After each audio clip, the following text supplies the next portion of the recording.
সময়টা ছিল সোমবার বিকেল। দামাকের আকাশে তখনও দিনের আলো ঝলমল করছে, কিন্তু শহরের বাতাসে জমাট বাঁধছে অদ্ভুত এক উত্তেজনা। হঠাৎই প্রধানমন্ত্রী কেপি শর্মা ওলির বাড়ির দিকে ছুটে যায় বিক্ষোভকারীদের ঢল। মুহূর্তেই শোনা যায় ইট পাটকেলের শব্দ, যেন ক্রোধের ঝড় এসে আছড়ে পড়ছে দেয়ালে।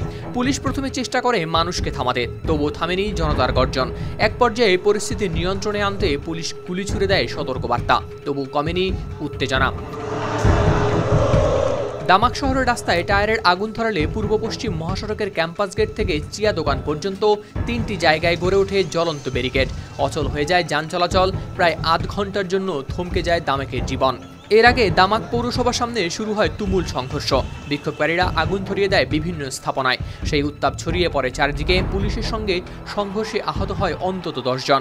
সব মশার বিরুদ্ধে সুরক্ষা দিতে এলো বসুন্ধরা এক্সট্রিম অ্যারোসল, মশার বিরুদ্ধে এক্সট্রিম সুরক্ষা।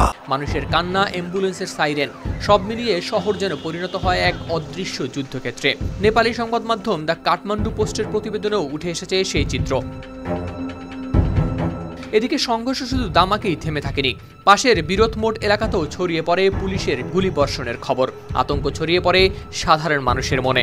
প্রতিটি মোড়ে যেন লুকিয়েছিল অস্থিরতা। প্রধানমন্ত্রীর নিজ শহরের বাড়িকে কেন্দ্র করে এই সহিংসতার ঘটনাটি শুধু ইটপাটকেল ছোড়া নয়, যেন মানুষ জমিয়ে রেখেছিল দীর্ঘদিন ধরে দুঃখ আর অভিযোগ। আর সেদিন সেই ক্রোধ রাস্তায় গড়িয়ে পড়েছিল আগুনের মতো।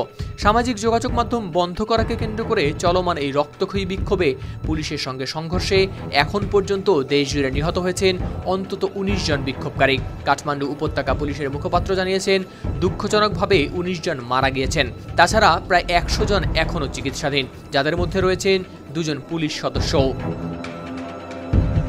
হাওলাদার শামীম, RTV।